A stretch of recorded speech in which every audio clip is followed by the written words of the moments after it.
Hi hello नमस्कार मित्रांनो, स्वागत आहे तुमचं तुमच्या चॅनलमध्ये ज्याचं नाव आहे साधंसुधं भरजरी विचारांचं. काही दिवसांपूर्वी आपण एक तरी कविता अनुभवावी, एक तरी गाणं अनुभवावं असे काही सेगमेंट सुरू केले होते.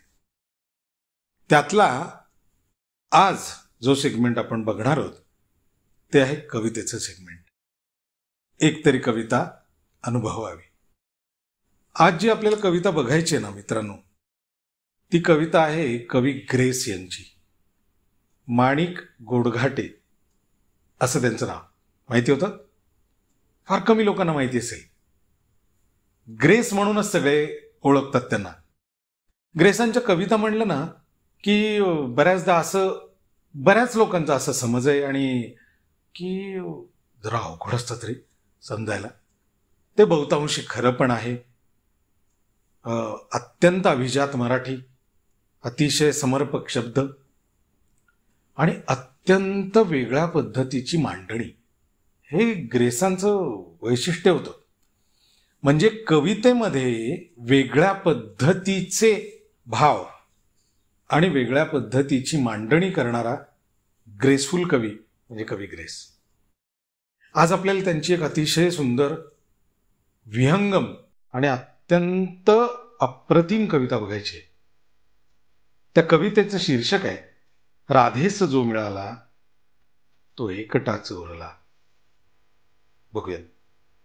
स्वर्गातून आणलेला प्राजक्त सत्यभामेने एकदा असाच बळजोरीनं आपल्या अंगणात लावून घेतला.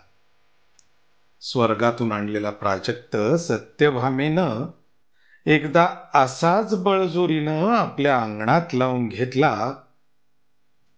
जीवाला आलेलं पांगळेपण हव्यासपूर्तीच्या कुवडीनं सावरण्यासाठी. पण ते स्वर्गीय रोप देखील हिरिरीनं फोफावलं आणि भिंतीवरून झुकून रुक्मिणीच्या अंगणात फुलं ढळू लागलं. सत्यभामेचा धडपडाट तर झालाच. सत्यभामेचा चडफडाट तर झालाच, पण रुक्मिणीलाही झाडाचं मूळ मिळालं नाही ते नाहीच. स्वर्गीय वृक्षाच्या अवयवांचे पृथक्करण करून कृष्णानं त्या पांगळ्या बायकांना एक खेळ देऊन टाकला. स्वर्गीय वृक्षाच्या अवयवांचं पृथक्करण करून कृष्णानं त्या पांगळ्या बायकांना एक खेळ देऊन टाकला आणि स्वतः मोकळा झाला. प्रेमापेक्षा प्रेमाच्या खुणाच शिरोधार्य मानल्या त्या दोघींनी. पण कृष्णानं हे वृत्त ओळखलं असणार. कृष्णानं हे पुरत ओळखलं असणार आणि म्हणूनच त्याने या विकृत मत्सराचं प्रतीक अंगणात खोचून ठेवलं. राधेसाठी त्याने असला वृक्ष कधीच आणला नसता. राधेसाठी त्याने असला वृक्ष कधीच आणला नसता, कारण राधा स्वतःच तर एक कृष्णकळी होती. तिचा बहर वेचलेल्या हातांनी तिलाच कसं शृंगारणार? तिच्या आत्मदंग बागेत प्रतीक प्राजक्त कसे काय रुजणार? कृष्णानं एक स्वर्गीय रूप लावलं आणि अष्टनायिकांच्याही पूर्वीची ती अल्लड पोरगी राधा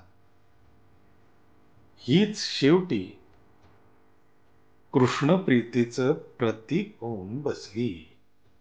असतील लाख कृष्ण कालिंदीच्या तटाला. असतील लाख कृष्ण कालिंदीच्या तटाला. राधेस जो मिळाला तो एकटाच उरला. राधेस चोरला तो एकटा चोरला. कशी वाटली? ग्रेसफुल कविता. अशा अनेक कविता मला तुमच्या पुढे सादर करायला आवडतील जर तुम्ही सबस्क्राईब केलं तर. सबस्क्राईब करा आणि अशा अनेक कवींच्या ग्रेसफुल कविता आणि अनेक लोकांच्या प्रेमानं लिहिलेल्या कविता मला तुमच्या पुढे सादर करायला आणखी आनंद होईल. भेटूयात पुढच्या सेगमेंटमध्ये. तोवर बाय बाय.